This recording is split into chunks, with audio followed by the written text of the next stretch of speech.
Hello, people. All right. I love saying all right. All right, here's the deal. First, I want to talk about, this is bands or artists I'd love to play with. We'll get to that. But first, this just arrived in the mail. UPS. A Ludwig standard snare drum. This is the aluminum finish.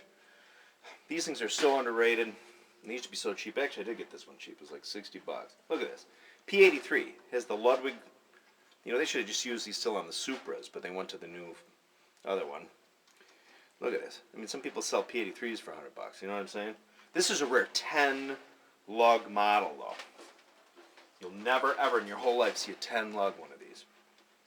I'm just kidding. It's not a 10 lug. Wouldn't that be great, though? All right. So, and of course, the one I have on here is also a Ludwig standard, a chrome model, which are less. You'll see less of these. Usually the plating isn't as good on these. I think they definitely just probably went straight to the nickel and then the chrome. If you think the Supras are plated bad, these are usually horrific. But this one isn't so bad. This one's nice. And this one also, too. Actually, this one has... Sometimes you'll see these, the early ones, you know, even the early Ludwig standards. I'll be fast. You got to put up with me, though. Here, let me just do this.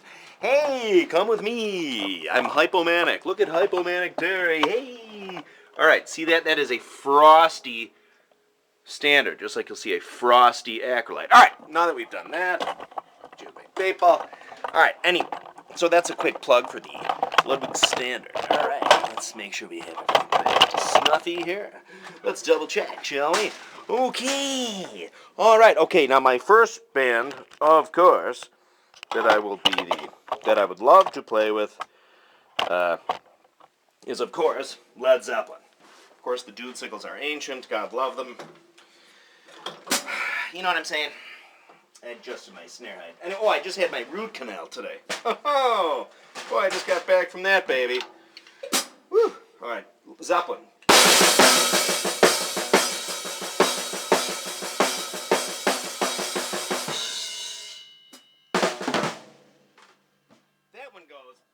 Without saying. All right, since it is BONZOLEUM channel, you know, I got to put my earphones on, otherwise I'm going to go deaf.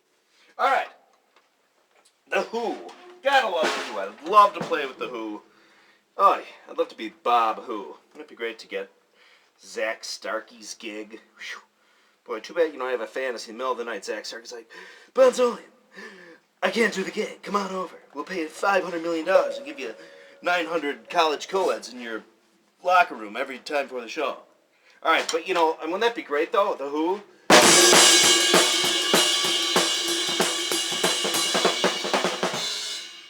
kind of a lame, my generation, but I mean, that's essentially what he does.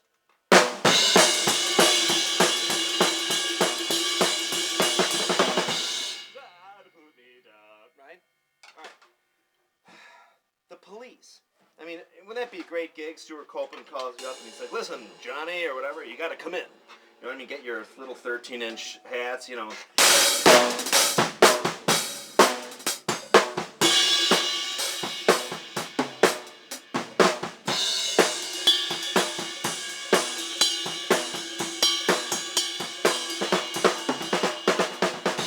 course, he doesn't play that, but he does have a cool fill at the end of, Does everybody stare? That's not how it goes, but it's awesome. It's just you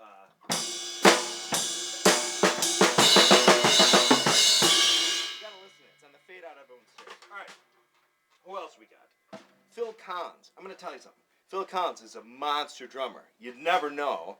Well, most kids never know because they always grew up, you know, they grew up in the 80s and then the 90s were like, one more night. You know what I mean? His 808 or 909 blasting away.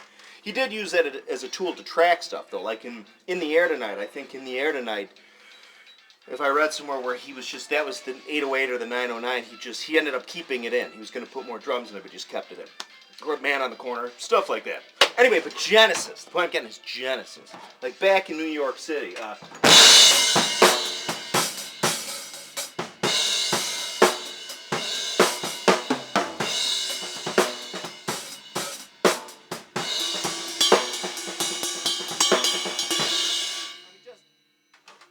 Genesis is is so awesome. My sternum was not. I looked like Genesis. Wouldn't you love to play Genesis? Let me just. Well, I did a Steve Miller. I wouldn't necessarily want to play with Steve Miller, but I do like Steve Miller. Pete Townsend. Imagine getting the call from Pete Townsend. Is it?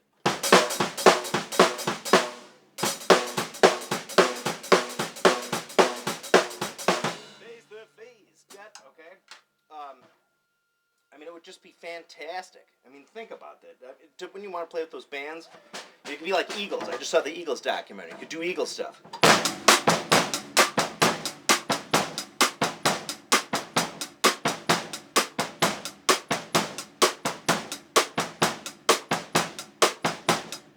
Well, you know, love the Eagles. Don Henley, great drummer, but it would be a lot of that. Fleetwood Mac. Oh my God, Mick Fleetwood is a monster. If you've ever listened to old Fleetwood Mac before they got Lindsey Buckingham and Stevie Nicks joined the band, which by the way got in the band because Mick Fleetwood was searching out for a new studio. I think he went in Ocean Way or I don't know, one of those studios, and the engineer there put up a tape just to hear the speakers, and it was the Buckingham Nicks thingy. Anyway, but Mick Fleetwood, he does some of those shuffles. I mean, it's like.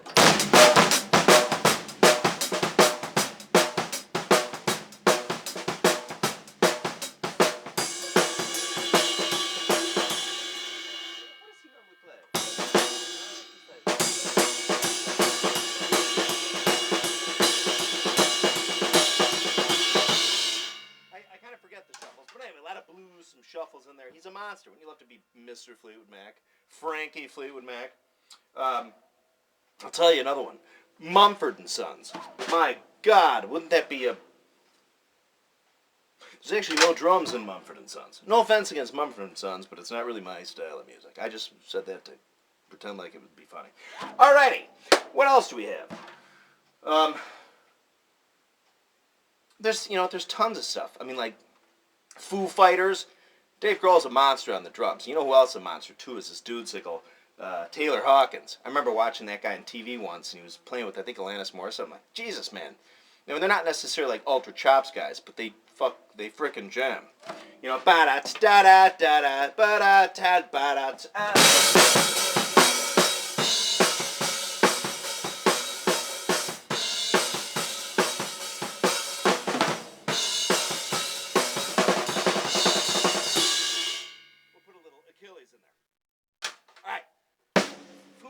Pearl Jam. Boy, I'd love to get the call from the Pearl Jam people, like, you know what, or if it was you, let's say it was Tom Von Richtenpimple, which is you, it'd be like, you know, we need you. Got to come out on that tour. Cameron, I want to say Cameron Davis. I'm such a Matt Cameron, God love him, great drummer. He's playing with the other guys. Can you fill in? Be like, sure, just give me 19 college co-eds in my, room before the show, whatever, $1 million, deli trade.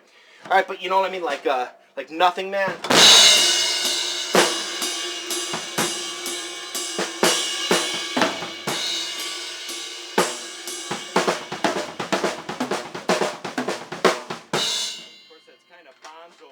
It up a little bit, but yeah, I mean, think about that. I mean, that would be, in fact, here's the thing about Pearl Jam. This is a true story, and I'll tell you about it. I met, check this out, 1994, 1995. Guy called, back in those days I used to collect a lot. Pre-internet, pre-eBay, the whole package, Local stuff, you put ads in. Anyway, this guy calls, he kind of talks like this, Terry. I won't use his name. Wonderful guy. Big, huge, like 6'5" guy, 9,000 pounds. So law enforcement. He's like, Terry, I've been looking for, and he kind of talks like this. I've been looking for a drum set. Do you have something kind of modern, like a Tama, maybe from the 80s or 90s, maple or birch? And of course I did at one time, but I had sold it. So we got to talking. Anyway, and he's a monster drummer, by the way. I looked him up, and really, he was going to make a double bass instruction video. Anyway, Glenn is his first name, I'll tell you that. But he's like, Terry, I used to be in a band with Eddie Vedder. I was like, really? You mean Eddie Vedder from Pearl Jam? Yeah. He's like, I was in a band downtown. What was it called? Chariot, he said. I said, really? He's like, yeah. He said, super nice guy, great musician. I said, did he sing? He said, no, we didn't really think he could sing at the time. We wouldn't let him near the microphone. I mean, that's not a slam against Eddie Vedder, God love him, but that's often the case. You know, if you're ever, because there was another guy that sang leads. Oftentimes, people who are usually really good lead singers aren't really sometimes cut out for harmony. Sometimes it's just a weird thing. Sometimes they don't. Anyway, trying to dig myself out of that hole.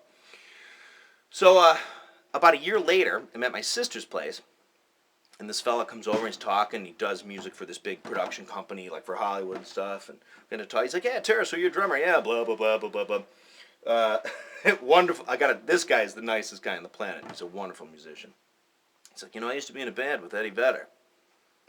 I was like, let me guess, was it Chariot? He goes, yeah, how'd you know? I said, I just met your drummer, Glenn.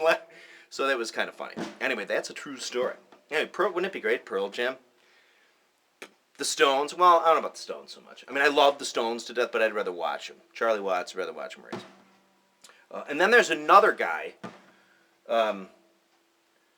Frodrik von Puller. Frodrik von Puller. He's out of Austria-Hungary back in the day. And his songs were really cool, because he was like...